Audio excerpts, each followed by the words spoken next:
le Hagakure. C'est un texte qui est à la fois vraiment mystérieux et super influent sur la mentalité des samouraïs. Il a été rédigé au tout début du XVIIIe siècle, à un moment où justement ce mode de vie de guerrier commençait un peu à disparaître. Il capture une sagesse qui, sans ça, aurait pu être perdue à jamais. Alors plongeons ensemble dans ce document fascinant. Bon, on commence fort. C'est sans doute la phrase la plus célèbre et aussi la plus choquante du livre. Elle frappe l'esprit, c'est clair, et elle pose tout de suite le thème central de cette philosophie. C'est un point de départ qui forcément demande à être expliqué. Parce que, bien sûr, il ne s'agit pas du tout d'un appel au suicide ou d'une fascination un peu morbide. Non, le sens est bien plus profond que ça. On va aller voir ensemble la philosophie qui se cache derrière cette affirmation si brutale. Alors, pour vraiment comprendre le Hagakure, il faut d'abord se replonger dans son contexte. Saisir la mentalité de l'époque, c'est la clé pour déchiffrer ce code un peu caché. Rien que le titre, c'est déjà une métaphore assez puissante. Ça suggère une sagesse qui était en train de devenir obsolète, une sorte de connaissance secrète. Elle a été rédigée par le samouraï Yamamoto Tsunetomo au moment où son monde touchait à sa fin.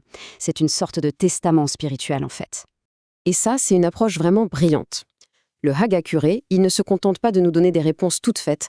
Non, il nous lance un défi dès la première page.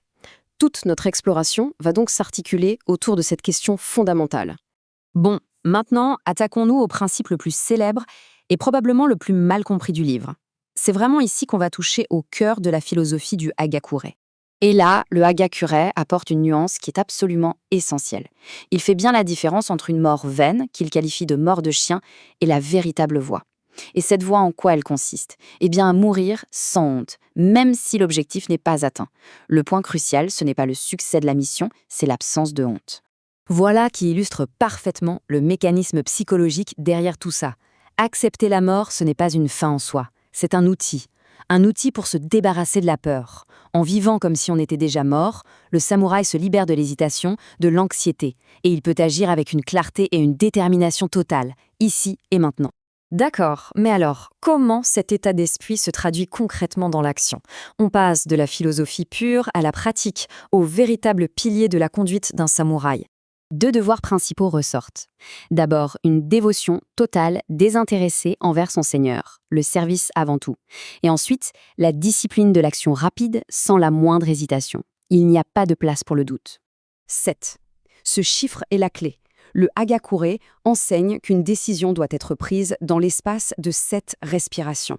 C'est une critique assez virulente de ce qu'on pourrait appeler la paralysie par l'analyse. Trop réfléchir, selon le texte, ça mène à la lâcheté. Il faut agir, et il faut agir vite. Cette anecdote est incroyable. Elle incarne vraiment cette résolution extrême et cette absence totale de peur que la philosophie du Hagakure cherche à cultiver. Face à un danger de mort, Takanobu ne montre aucune hésitation. Il prouve que sa préparation mentale le rend complètement imperméable à la peur de mourir. On pourrait croire que cette philosophie ne s'applique que sur le champ de bataille, mais ce serait une grosse erreur. La voie du samouraï, c'est un engagement de tous les instants qui se manifeste dans les plus petits détails de la vie de tous les jours. Le point crucial ici, c'est que ce n'est pas une philosophie à temps partiel. C'est une manière d'être, à 100%.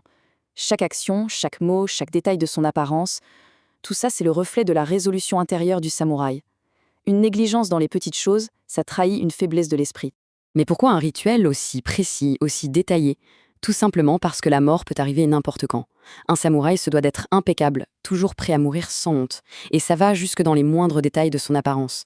Ce paradoxe, il est vraiment au cœur de la discipline quotidienne.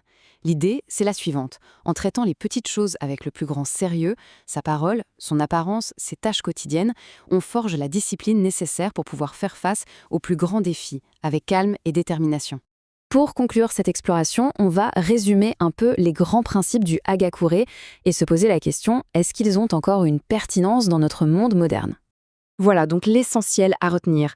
Une liberté qu'on trouve en acceptant sa propre finitude, une loyauté totale, une action décisive, une discipline de fer de tous les instants, et au final, une vie vécue avec une intensité et une résolution sans faille à chaque moment.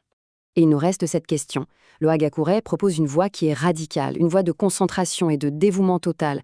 Alors, dans notre monde qui est saturé de distractions, d'options, d'indécision, est-ce qu'un tel code, même s'il est très ancien, a encore quelque chose à nous apprendre sur la puissance d'un engagement total?